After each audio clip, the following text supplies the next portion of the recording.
네, 집사님 따뜻한 간증 감사합니다. 하나님의 말씀 함께 볼까요? 마가복음 3장. 마가복음 3장.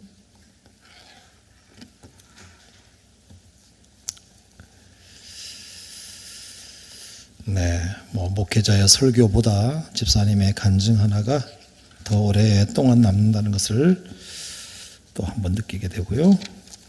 자, 마가복음 3장. 오늘 말씀은 16절부터 19절까지 마가복음 3장 16절에서 19절.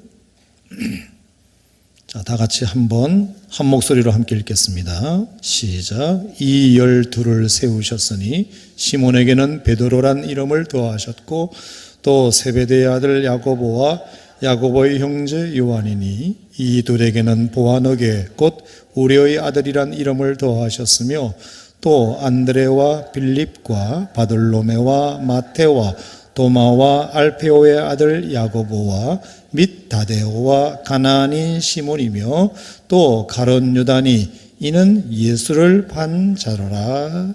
아멘.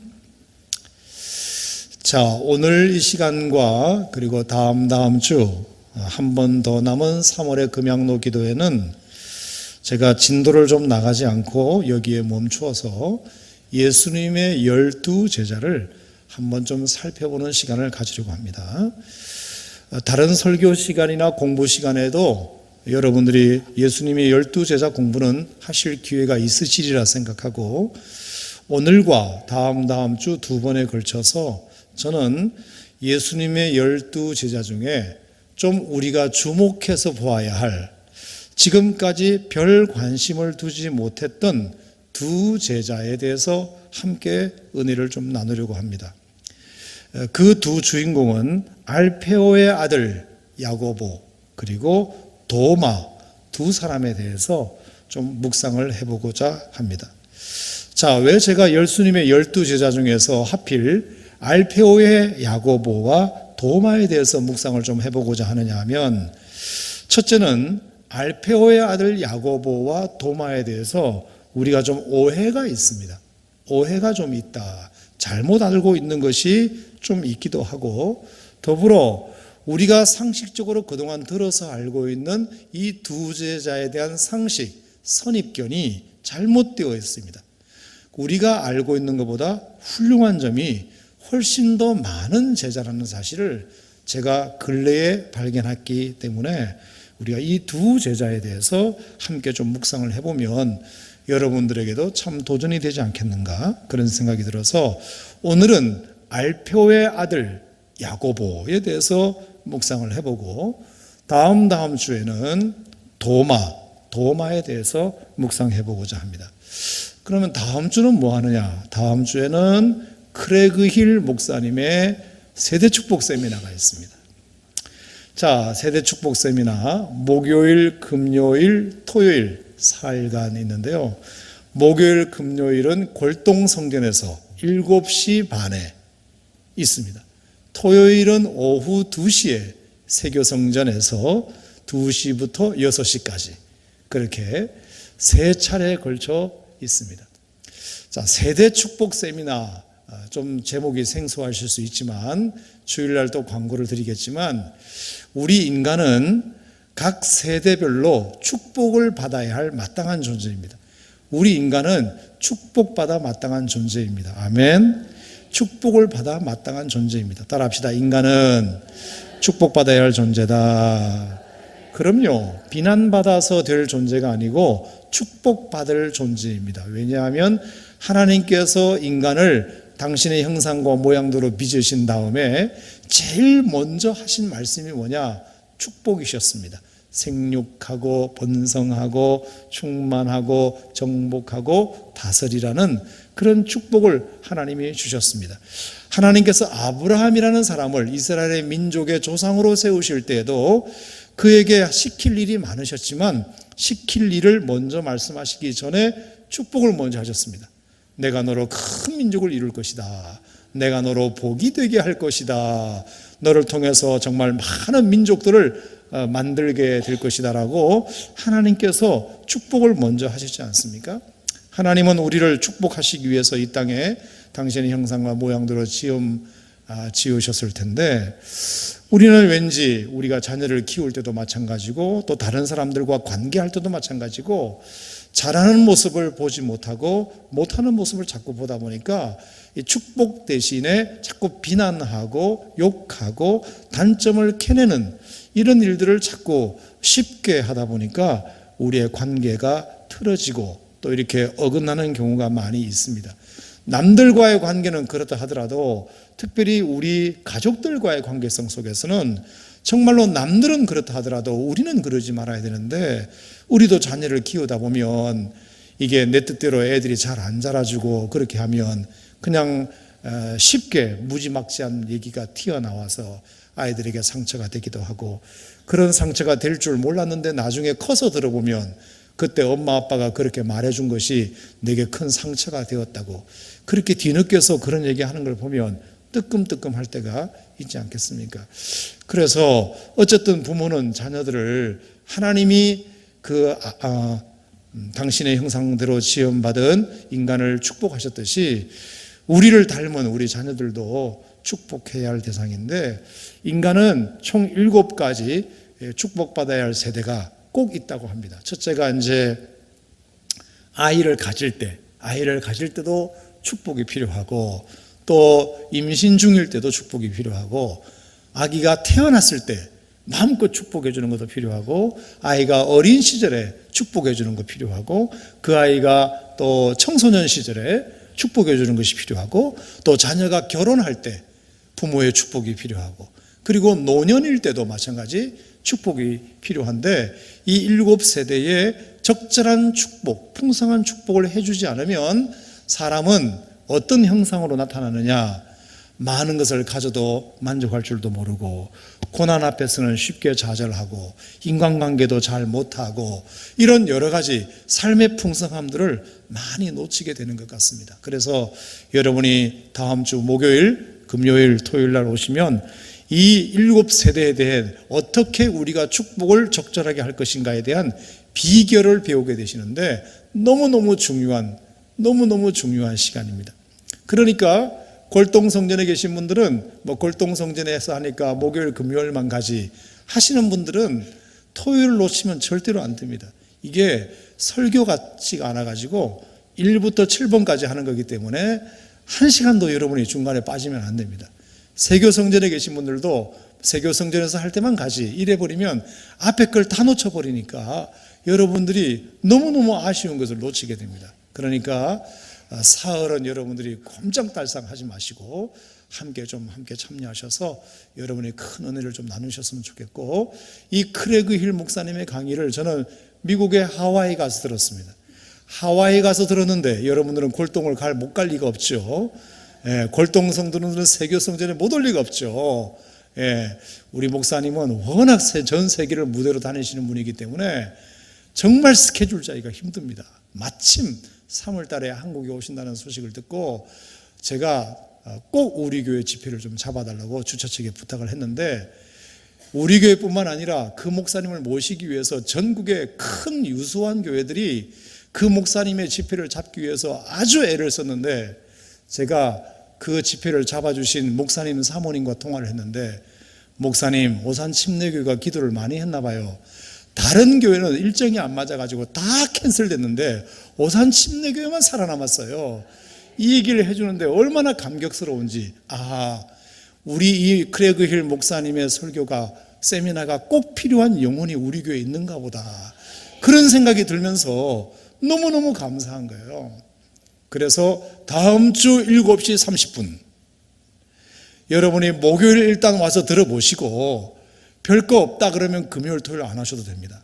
하지만 목요일은 무조건 한 번은 오셔야 됩니다. 목요일 한 번 오시면 그 다음은 이제 강사가 책임지는 거니까, 하여간 나는 목요일만 어쨌든 모아놓으면 강사분이 이제 금요일 토요일은 알아서 하시는 거니까 목요일은 무조건 오셔야 됩니다. 아멘. 자, 지금 설교하다 말고 갑자기 광고로 바뀌었는데, 자, 옆에 분들에게 한번 인사하겠습니다. 다음 주 목요일 날 골동성전에서 뵙겠습니다. 다음 주 목요일 날 골동성전에서 뵙겠습니다. 궁금하시면 크레그 힐이라고 인터넷에서 찾아보세요. 네, 찾아보시면 제가 설명한 것보다 와, 세상에 만상에 이런 훌륭한 목사님이, 전 세계를 무대로 활동하시는 목사님이 어쩌면 이렇게 대한민국 오산 땅에 오시게 되었을까. 그것도 주일 사흘씩이나. 그래서 목, 금, 토 세미나 하시고 다음 주 주일 설교도 그 양반이 하실 겁니다. 아, 이거 뭐 대박 사건입니다. 이거는 다른 교회 절대로 알려주면 안 됩니다. 배 아파서 못 견뎌합니다. 뭐 오산 침례교회만 그렇게 사랑하고 그러면 큰일 나니까 하여간 우리끼리만 쉿 하시고 하여튼 은혜를 많이 받으시고, 주변에 혹시 꼭 이런 문제로 고민하시는 분이 계시면 많이들 초청하셔서 함께 은혜 나누셨으면 좋겠습니다. 설교하다가 뭐하다가 갑자기 이렇게 됐죠? 아하, 그렇구나. 자, 작은 야고보, 알페오의 아들 야고보를 오늘 하고, 다음 주는 크레그 힐 목사님 세미나 하고, 그 다음 주에 제가 도마에 대해서 함께 묵상을 해보고자 합니다. 자, 어느 목사님이 이제 새 성전을 건축하셨는데, 건축 준공 예배를 드릴 때, 입당 예배를 드릴 때는 그동안 건축할 때 공로자들 이렇게 공로패 같은 걸 주잖아요. 그래서 뭐 설교하신 분들 오시라 그러고, 또 뭐 목수하신 분들, 또 뭐 미장하신 분들, 인테리어 하신 분들, 또 뭐 조각하신 분들, 이런 분들 다 이제 건축하느라 수고했다고 감사패도 주고 공로패도 주는데, 목사님이 다 그렇게 주다가 마지막에 꼭 공로패를 드릴 한 분이 있다는 거예요. 그래서 누군가 다 받았는데 그 성도들이 궁금해서 기다리고 있던 차에 웬 시골 정말 그 할머니와 같은 그런 분이 강단으로 이렇게 나오시도록 목사님이 안내를 하신 거예요. 그래서 사람들이 궁금했습니다. 저분은 교회 건축하는데 무슨 공로를 세웠길래 목사님이 저렇게 꼭 칭찬을 해 주시려고 하시나 그랬더니, 이분이 목사님이 설명하시기를 우리 교회에 대리석을 부시는데 그 대리석을 옮겨 나르는 일을 소가 했는데 그 소에게 건초를 먹이신 분이란 말이에요. 건초를 먹이신 분. 자기는 교회를 위해서 뭔가 새 건축, 성전 건축하는데 도움은 되고 싶은데, 자기가 무슨 인테리어 하는 기술도 있는 것도 아니고, 목수나 미장을 하는 기술도 있는 거 아니고, 더더군다나 설계할 기술도 없고, 무슨 헌금을 낼 돈도 없는데, 그래도 새 성전 건축한다는데 뭔가 도움이 되고 싶은데, 가만히 연구를 해보니까 소의 그 등에다가 대리석을 막 치고 나르는 모습을 보면서, 저 소가 교회에 대리석을 붙일 때 대리석을 잘 나를 수 있도록 좋은 풀을 좀 먹이는 일을 내가 하면 되겠다. 그거는 내가 할 수 있으니까. 그래서 그 소에게 좋은 건초를 먹이는 일을 말없이 했다는 거죠. 말없이. 목사님이 그것을 너무 귀하게 여겨가지고 나오시라고. 당신도 이 교회를 건축하는데 숨은 공모자시라고. 그렇게 칭찬을 하고 보상을 하셨다는 얘기를 제가 본 적이 있습니다. 자, 제가 서두에 이 말씀을 왜 드리느냐 하면, 오늘 우리가 살펴볼 작은 야고보, 알페오의 아들 야고보도 마치 예수님의 12 제자 중에 그런 역할을 한 것이나 진배없기 때문입니다. 자, 먼저 상식적으로 야고보라는 이름이 성경에 참 많이 나옵니다. 그렇죠? 많이 나옵니다. 참 많이 나오는데, 여러분이 알고 계신 야고보, 신약에 나오는 야고보라는 이름은 크게 세 종류의 인물이 있습니다. 첫째는 세베대의 아들 야고보가 있습니다.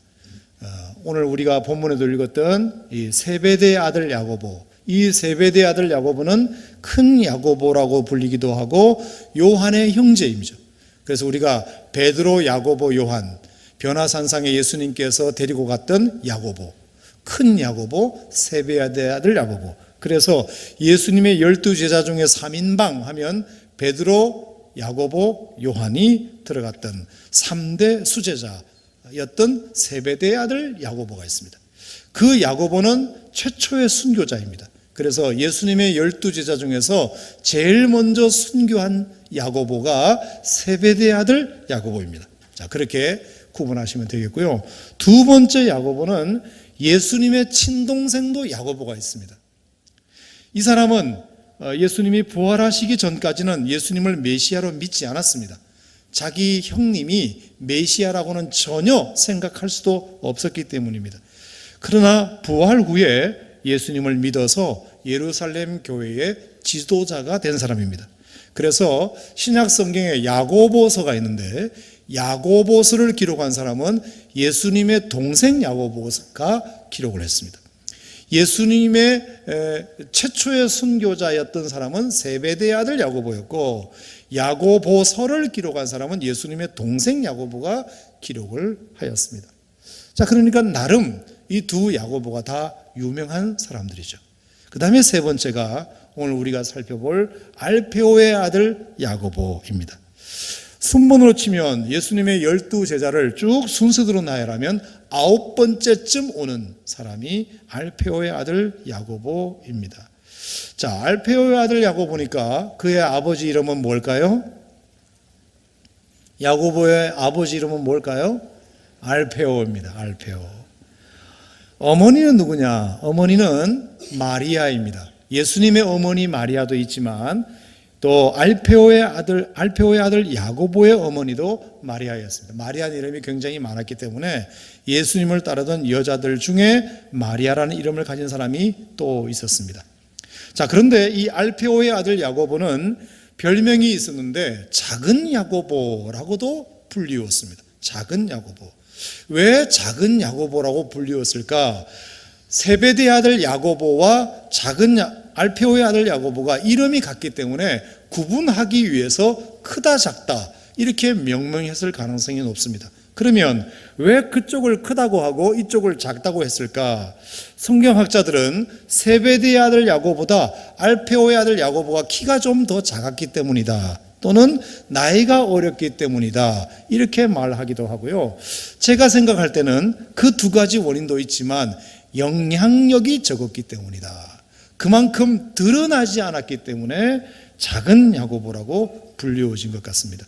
그도 그럴 것이 큰 야고보는 예수님과 대화한 기록도 많고 또 뭘 했다는 기록이 참 많은데, 작은 야고보는 3년 동안 예수님의 제자식이나 되어가지고 예수님과 무슨 대화 나눈 기록이 전혀 없습니다.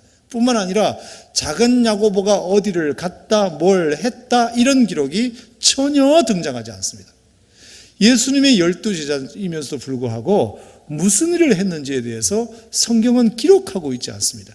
그래서 영향력이 그만큼 미미했기 때문에 작은 야고보라고도 불리워지지 않았을까, 그렇게 생각합니다. 자, 그런데 여러분, 놀랄만한 사실을 이제 지금부터 이야기하겠습니다. 자, 마가복음 15장 40절 보겠습니다. 영향력이 적고 했던 세베대의 아들 야고보에 비해서는 아주 미미한 사람 중에 한 사람이었는데, 마가복음 15장 40절 말씀을 보겠습니다. 마가복음 15장 40절. 자, 마가복음 15장 얼핏 보니까 배경이 어떤 배경인 것 같습니까? 예수님이 십자가에 못 박혀 죽으시는 장면이에요. 예수님이 십자가에 못 박혀 죽으시는 그 장면이죠. 자, 그러니까 여러분이 아시는 대로 예수님이 십자가에 못 박히셨던 그 현장에는 제자들이 다 어디로 도망가고, 심지어 예수님의 수제자 베드로까지 멀찍이 따라다니며 예수님을 3번 부인했던 그 정황을 여러분이 이해하시고 보셔야 됩니다. 자, 예수님의 십자가 밑에서 있었던 그 정황인데, 자, 40절 보겠습니다. 시작. 멀리서 바라보는 여자들도 있었는데 그 중에 막달라 마리아와 또 작은 야고보와 요새의 어머니 마리아와 또 살로메가 있었으니. 자, 여기에 유일하게 야고보가 뭘 했다는 기록도 아니고 예수님과 무슨 대화를 했던 기록도 아니지만 우리가 놓쳐서는 안 될 아주 중요한 기록, 하마터면 그냥 순간적으로 지나갈 수밖에 없는 기록, 딱 여기 하나 나옵니다. 작은 야고보가 여기에 끼어 있었다. 그 많은 여자들 가운데 유일하게 남자 체면 한 사람 딱 세워준 사람이 작은 야고보였습니다. 그 작은 야고보가 여러 여자들과 함께 있었던 곳이 어디다? 예수님의 십자가 현장이었다. 여러분, 예수님의 십자가 현장은 여러분이 잘 아시는 대로 베드로마저 무서워서 도망갔고 다른 제자들도 다 무서워서 도망간 상황에서 작은 야고보가 그 여인들과 함께 그 현장에 들어있었다는 것을 여러분들은 어떻게 생각하십니까? 흥미롭지 않습니까? 다른 제자들은 다 어디 가고 작은 야고보만 있는가? 여러분이 잘 아시는 대로 어쨌든 in need of friend indeed라고 필요할 때, 정말 필요할 때 곁에 있어주는 친구가 진정한 친구라고 그러잖아요. 그러면 필요할 때가 언젠가요? 내가 잘 나갈 때, 내가 성공할 때, 내가 부유할 때, 내가 기분 좋을 때, 그때는 주변에 누군가 없어도 스스로 다 사람들은 만족할 수 있습니다. 그런데 언제 정말 내 곁에 사람이 있으면 좋으냐? 내가 실패했을 때, 병들었을 때, 외로울 때, 잘 못 나갈 때, 그럴 때 누군가 곁에 있어주는 사람이 진짜 친구가 아닙니까? 마찬가지로 예수님께서 기적을 베푸시고 인기가 많을 때, 사람들에게 정말 존경과 신뢰를 받을 때, 어디 가든지 사람들이 구름대처럼 몰려올 때, 그때 제자들이 곁에 있는 것은 누구나 할 수 있습니다. 영광받는 시간이니까. 하지만 예수님께서 가장 외롭고 힘들 때, 그리고 예수님 곁에 있었다가는 한패라는 소리를 틀림없이 들을 수밖에 없는 그 십자가 현장에 작은 야고보가 떡하니 있었다는 것은 무슨 의미일까요? 작은 야고보가 드러나지 않은 사람이지만, 있는 듯 없는 듯 하는 사람이지만, 결정적일 때 예수님 곁을 지켰던 사람이었다. 결정적일 때, 정말 예수님이 가장 필요로 할 때 그 곁을 지켰던 제자 중 한 사람이었음을 우리에게 말해놓고 있습니다. 그러니까 그 전에는 전혀 나타나지 않다가 뭘 했는지 성경을 기록하고 있지 않으니까, 아무 기록이 없으니까 우리가 정황을 살필 수 없지만, 결정적일 때 다 한패라는 소리를 들을까봐 다 예수님을 떠날 때 그 곁을 지켜준 예수님의 제자 작은 야고보. 이것이 참 우리에게 얼마나 은혜가 되는지 몰라요. 우리가 그냥 예수님의 제자 하면 베드로, 안드레, 야고보, 요한, 빌립 이 정도 생각하는데 작은 야고보에 대해서는 잘 몰라요. 그래서 제가 여러분들에게 이 작은 자의 소중함을 여러분들에게 좀 얘기 드리고 싶은 것입니다. 자, 그렇다면 궁금증은 뭡니다. 아니, 예수님의 12 제자였으면서 좀 활동적으로 드러내놓고 활동을 하지, 왜 활동을 그러면 그가 안 했을까? 왜 조용히 지냈을까? 문서에 보면 그는 열심당원 출신이었다고 문서에 기록되고 있습니다.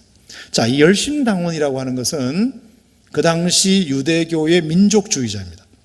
로마에 항거하여 유대인들의 이스라엘의 독립을 꿈꾸던 이런 극단적 민족주의자가 열심당원입니다. 그러니까 작은 야고보는 열심당원 출신입니다. 민족주의자입니다. 그러니까 어떤 면에서는 예수님과 일면 코드가 맞습니다. 왜? 예수님도 로마에 항거하고 뭔가 로마에 항거했던 사람이기 때문에 로마에 항거하고 주적을 로마로 두었다는 것은 예수님이나 열심당원이나 일치하는 바가 있습니다. 물론 열심당원이 추구하는 독립과 예수님이 추구하시는 독립은 성격적으로 다르지만 어쨌든 로마에 항거하는 사람이었다는 사실은 예수님과 열심당원의 코드가 맞습니다. 자, 그 열심당원 출신 중에 한 사람이 바로 작은 야고보였다는 것입니다. 자, 그러니까 예수님의 제자들 중에서는 열심당원 출신이 또 있습니다. 다데오도 열심당원 출신입니다. 그리고 가나안인 시몬도 열심당원 출신입니다. 그러니까 예수님의 12 제자 중에 열심당원, 극단적 민족주의자, 데모를 일으켜서라도 로마로부터 독립을 쟁취해야 된다고 민족주의자였던 사람, 이 유대인을 특별히 사랑하는 이 민족주의자, 우리말로 말하면 독립군 같은 사람들, 그런 사람들은 가나안인 시몬, 다데오, 그리고 알페오의 아들 야고보, 이 세 사람은 민족주의자였습니다. 그러니까 이 세 사람은 코드가 잘 맞는 거죠. 그런데 지금부터 놀라운 사실을 설명하겠습니다. 마가복음 2장 14절 다시 가보겠습니다. 마가복음 2장 14절. 자, 성경에 알페오의 아들 야고보에 대해서 많은 얘기를 하지 않고 있으면 단서를 가지고 우리가 추론을 할 수밖에 없는데, 마가복음 2장 14절 보겠습니다. 자, 거기 보면 예수님께서 세관에 앉아있는 레위라는 사람을 부르시는 장면입니다. 자, 레위라는 사람은 여러분이 누구로 알고 계시죠? 마태죠.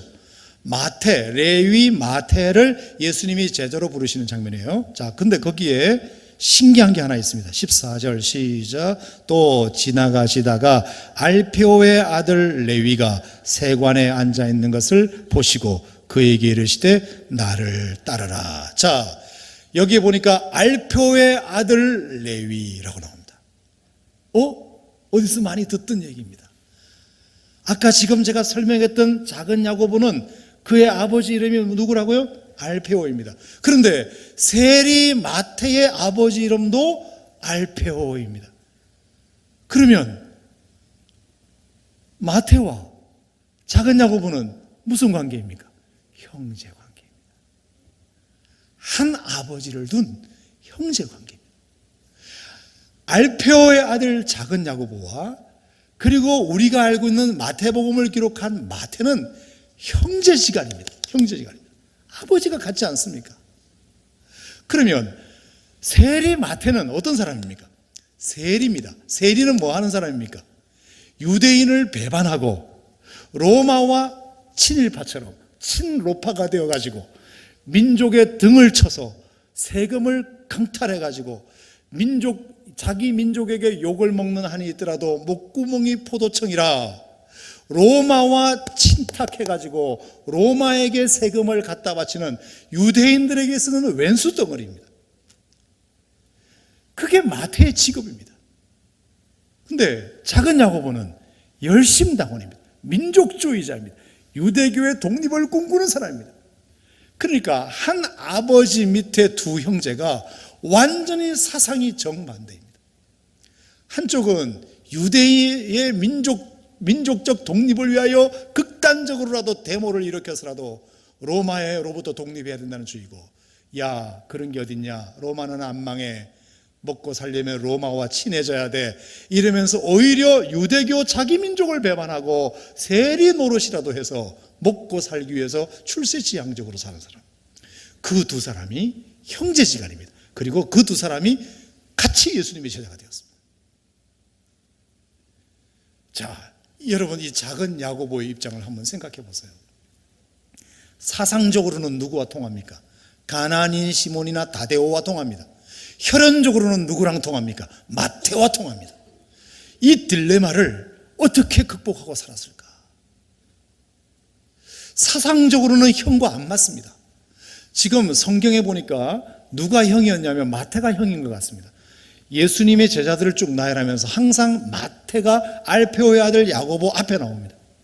그러니까 아마 틀림없이 마태가 작은 야고보의 형이었을 가능성이 많습니다. 그러니까 자기 형은 친로파고 자기는 민족주의자고, 그러니까 혈연적으로는 마태가 가깝지만 사상적으로는 다데오나 가나안인 시몬과 훨씬 더 가까운 것이죠. 작은 야고보 입장에서는 매우 곤란한 상황이 된 것입니다. 시몬이나 다데오 편을 들자니 형이 눈치가 보이고, 마태 형 편을 들자니 열심당원 출신이니까 다데오나 가나안인 시몬 눈치가 보이고, 어느 편을 들 수 없는 상황이 지금 딱 된 것입니다.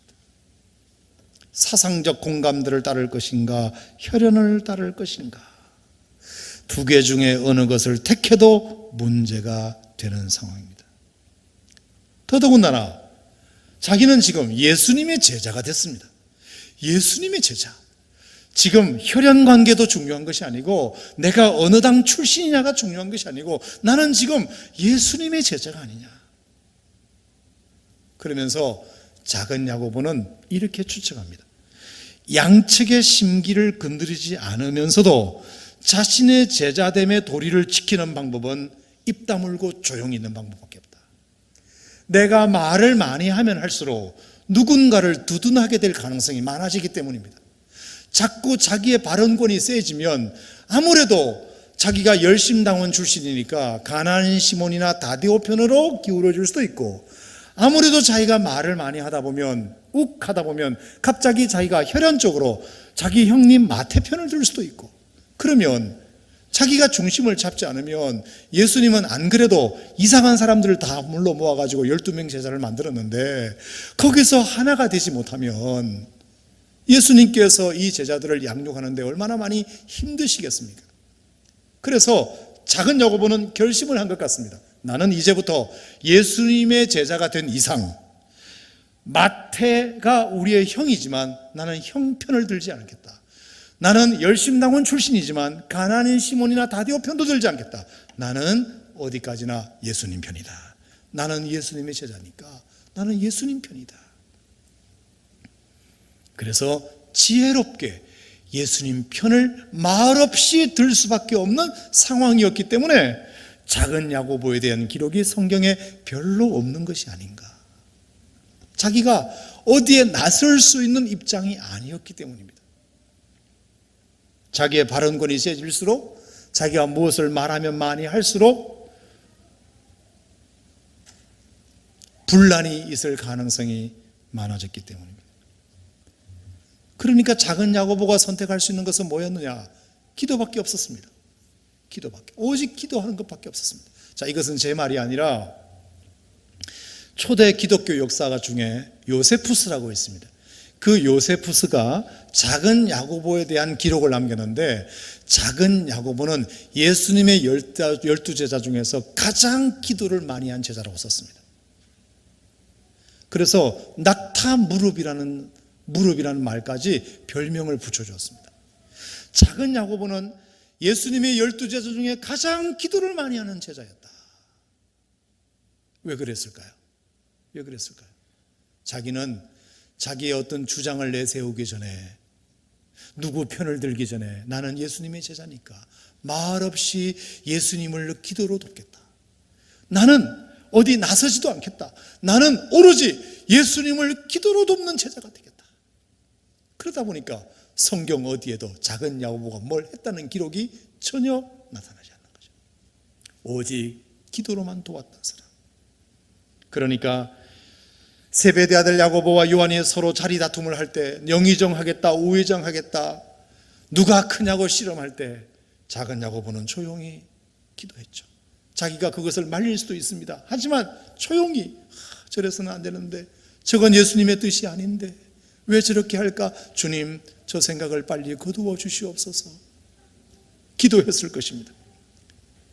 베드로가 예수님에 대해서 주는 그리스도시요 살아계신 하나님의 아들입니다라고 고백할 때, 의기양양할 때 베드로가 뭐라 그랬죠? 예수님이 죽으시는 자리까지 나는 갈 것입니다. 걱정하지 마십시오. 저는 예수님을 절대로 부인하지 않겠습니다라고 호언장담할 때 작은 야고보는 뭐 했을까요? 저러면 안 되는데, 저렇게 말로 때워서 될 것이 아닌데, 예수님의 제자 사역은 말로 하는 게 아닌데, 그는 조용히 기도했을 것입니다. 그러면서 또 요세푸스는 작은 야고보에 대한 이런 기록을 남겼습니다. 예수님의 12제자 중에 가장 기도를 많이 했던 사람이 작은 야고보고, 두 번째는 제일 미남이 작은 야고보였다.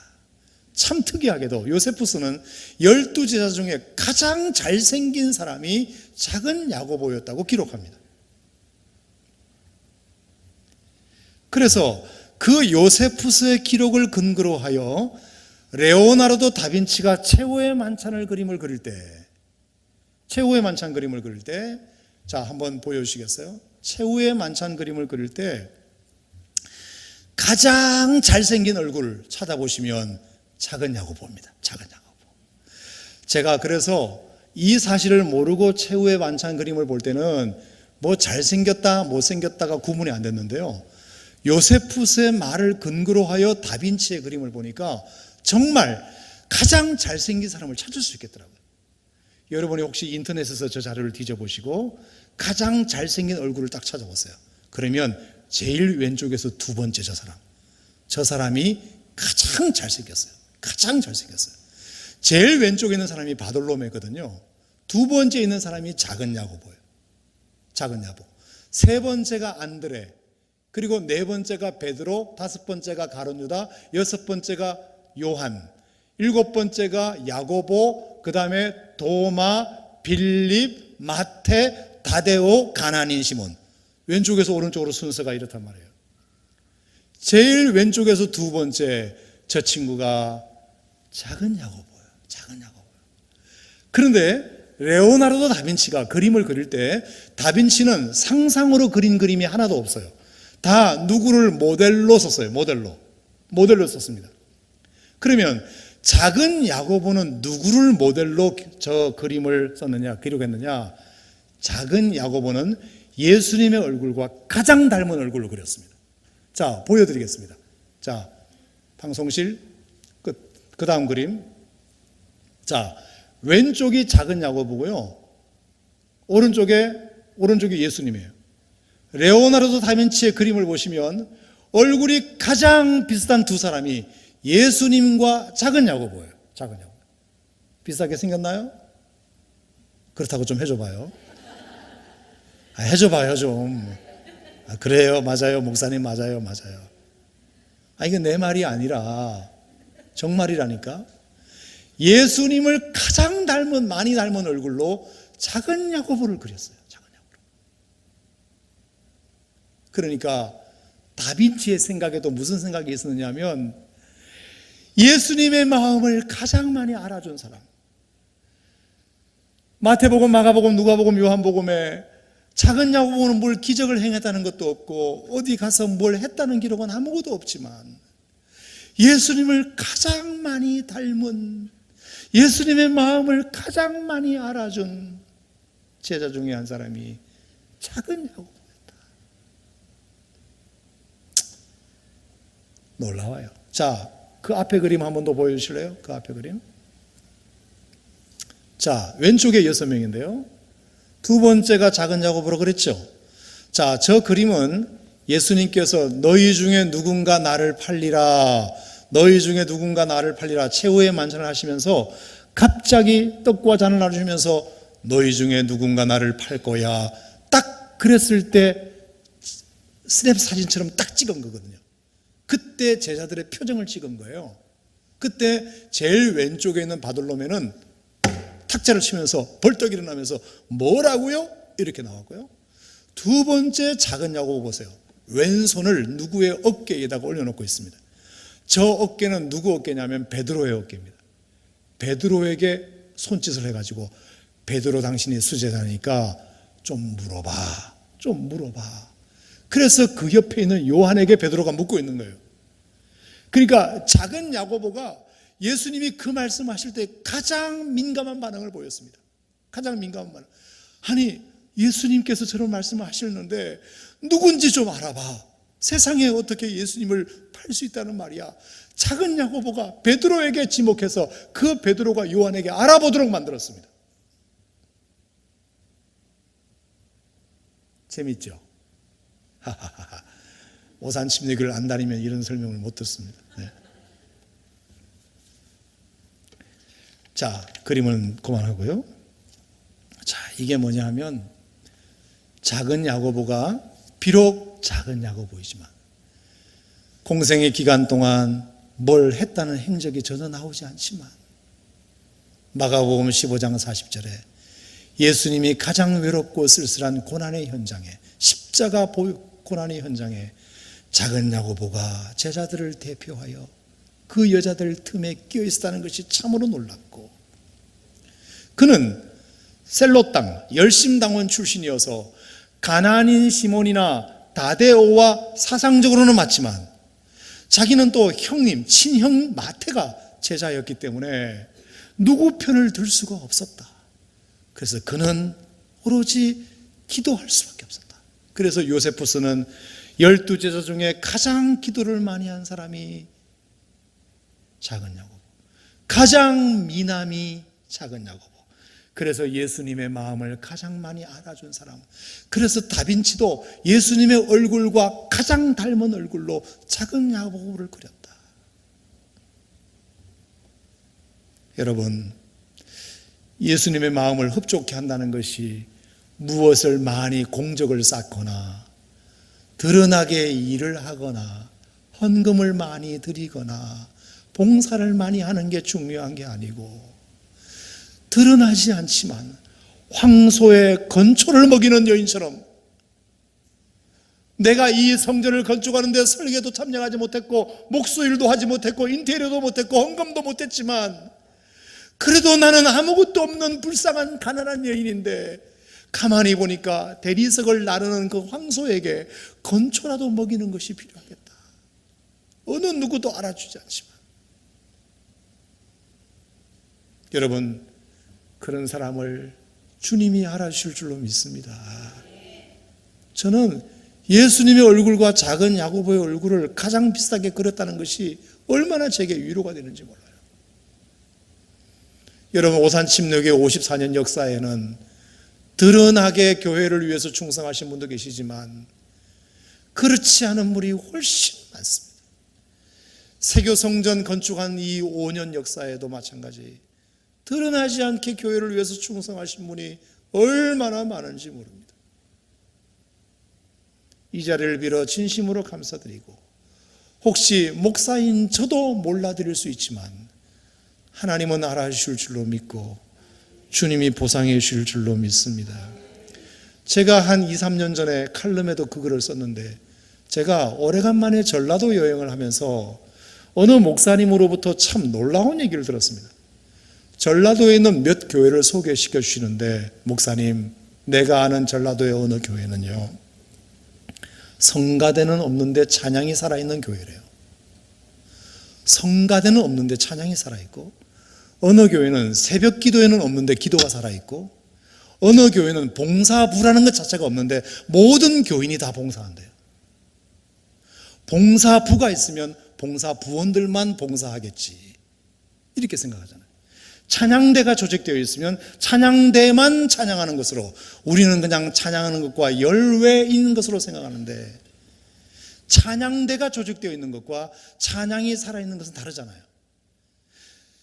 기도회가 있는 것과 기도가 살아있는 것은 다르거든요. 여러분, 기도회가 중요한가요? 기도회가 살아있는 게 중요한가요? 기도가 살아있는 게 더 중요하잖아요. 그러면서 그 목사님이 어느 교회를 말씀하시는데, 어느 교회가 얼마 전에 어느 그 담임 목사님이 돌아가셨대요. 근데 그 교회는 담임 목사님이 돌아가시면 이제 사모님 적절하게 이렇게 좀 이렇게 뭐 퇴직금이나 이런 걸 좀 해가지고 사모님을 사택해서 내보내잖아요. 내보내고 이제 새로운 목사님을 청빙하는데, 그 교회는 사모님 어디 가시겠어요? 그러면서 우리를 위해서 그냥 목회해 주세요. 그래서 사모님이 갑자기 목회를 하시게 된 그런 교회가 있대요.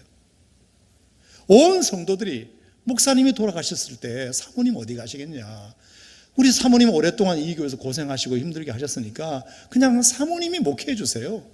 그래가지고 사모님을 어디 못 가게 하고 목회를 하게 하신 그런 독특한 교회가 있다고 그러더라고요. 그 교회도 독특한 점은 성도들이 멀리서 오는 성도들이 많아가지고 토요일날 아예 와서 교회에서 자고 주일날 예배 드리고 봉사하다가 주일날 오후에 가는 그런 교회이고, 더 특히 놀란 것은 그 교회에서 제일 헌금 많이 하시는 장로님이 한 분 계신데 사업을 크게 하시는 분들이에요. 하나님은 11조를 얼마를 한다나 엄청나게 많이 하시는데, 그 교회에서 제일 말이 없는 분이 그 장로님이래요. 그래서 그 장로님이, 아니 사모님이 목회하시는 데다가 장로님이 헌금을 제일 많이 하시면 여러분 그 교회 구도가 어떨 것 같습니까? 목사님도 아니고 사모님이 목회하시는데 장로가 사업을 크게 해서 헌금을 제일 많이 한다면 목소리가 제일 크지 않겠습니까? 자기가 헌금을 제일 많이 하니까 사모님 목회는 이렇게 하는 것이고 교회는 이렇게 운영하는 것이고 설교는 이렇게 하시는 것이고 하지 않겠습니까? 은연중에 그게 나올 수밖에 없는데 그 장로는 자기가 그 교회에서 제일 발언권이 없는 일부러 그 장로님의 대답이 뭐냐? 헌금을 많이 하는 내가 말까지 많으면 절대로 안 된다는 거죠. 나는 헌금을 많이 하기 때문에 그럴수록 말은 없어야 된다. 그게 교회를 위한 일이다. 나도 인간인지라 교회에 갖다 바치는 헌금이 많으면 아무래도 목소리가 점점 커지려고 하는 유혹이 있는데 나는 의도적으로 그렇게 하지 않는다. 왜? 이 교회는 내 교회가 아니고 주님의 교회이기 때문이다. 여러분, 참 중요한 겁니다. 정말 중요한 거예요. 하나님이 그런 사람을 기뻐하실 줄로 믿습니다. 정말로 그 교회 재정은 그 장로님이 거의 반 이상을 책임지고 있음에도 불구하고 내가 헌금을 제일 많이 하기 때문에 절대로 내가 말을 하면 안 된다. 그래야 교회가 정상적으로 운영된다. 그런 교인도 있는데 교회에서 어떤 헌신도 하지 않으면서 말이 제일 많다면 그건 정말 안 되는 거죠. 이 시대의 작은 야고보와 같은 사람들이 교회 안에도 더 필요하지 않을까. 작은 야고보 같은 사람. 비록 나는 작은 야고보지만 나는 키도 작고 나는 나이도 어리고 나는 영향력도 없고 누구도 나를 알아주지 않지만 그래도 결정적으로 예수님께서 십자가에 못 박힐 때 그 자리를 끝까지 지키는 사람. 내가 혈연 관계를 생각하면 마태 편을 들어야 되고 내가 사상을 생각하면 시몬이나 다데오 편을 들어야 되지만 나는 예수님의 제자이기 때문에 예수님 편만 들겠다. 나는 마태 편도 들 수 없다. 나는 시몬 편도 들 수 없다. 다데오 편도 들 수 없다. 나는 왜? 예수님의 제자니까. 마태가 내 형이지만 여기에 예수님의 제자가 된 이상 형이 아니다. 나는 열심당 출신이지만 예수님의 제자가 된 이상 나는 어떤 출신이라는 것도 나는 배제하겠다. 철저하게 예수님 편에서 기도하는 사람. 그 잘생긴 얼굴로 얼마든지 영향력을 미칠 수 있지만 조용하게 3년을 지내며 주님 앞에 헌신한 사람이 작은 야고보예요. 기록에 의하면 작은 야고보는 시리아까지 가서 교회를 세웠다고 되어 있고요. 로마의 박해 때 예루살렘 탑에서 던져져 가지고 예루살렘 탑에서 죽으라고 던졌는데 죽지 않자 내려와서 병정들이 곤봉으로 때렸는데 곤봉으로 죽지 않자 결국은 톱으로 켜가지고 결국에 작은 야고보가 순교하게 됩니다.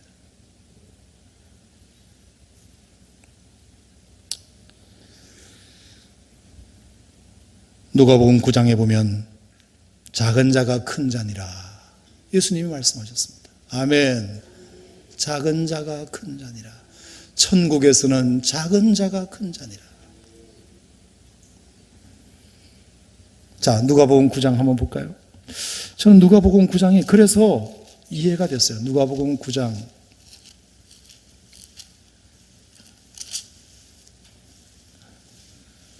46절. 누가복음 9장 46절.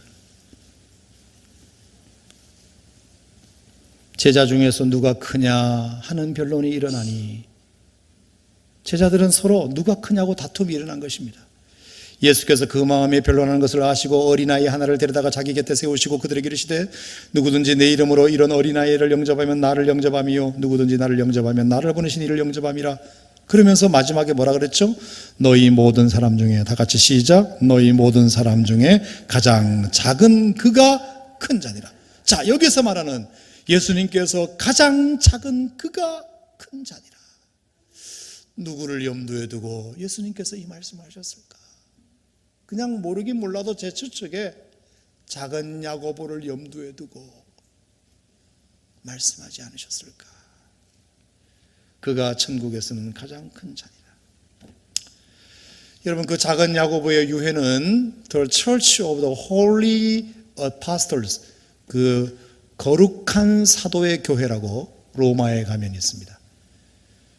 그 로마에 있는 그 교회의 빌립과 작은 야고보 두 사람의 무덤이 있는데 가장 초라합니다. 지금도 무덤이.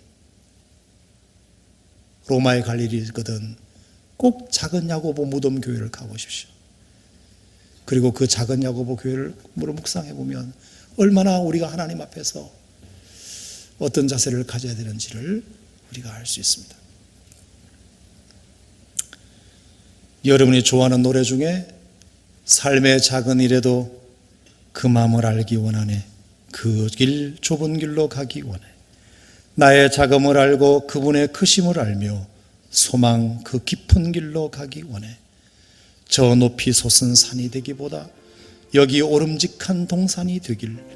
내 가는 길만 비추기보다는 누군가의 길을 비춰준다면 내가 노래하듯이 또 내가 얘기하듯이 난 그렇게 죽기 원하네. 삶의 한 절이라도 그분을 닮기 원하네. 그 높은 길로, 그 좁은 길로, 그 깊은 길로 가기 원하네. 이게 소원이라는 제목의 노래입니다. 소원. 우리가 큰 자가 되기를 원하는 마음이 우리의 소원이 아니라 하나님 삶의 작은 일이라도 그 마음을 알기 원합니다. 그게 제 소원입니다. 저 높은 산이 되기, 솟은 산이 되기보다 여기 오름직한 동산이 되는 것이 저의 소원입니다. 삶의 한 절이라도 그분을 닮기 원하는 것이 저의 소원입니다.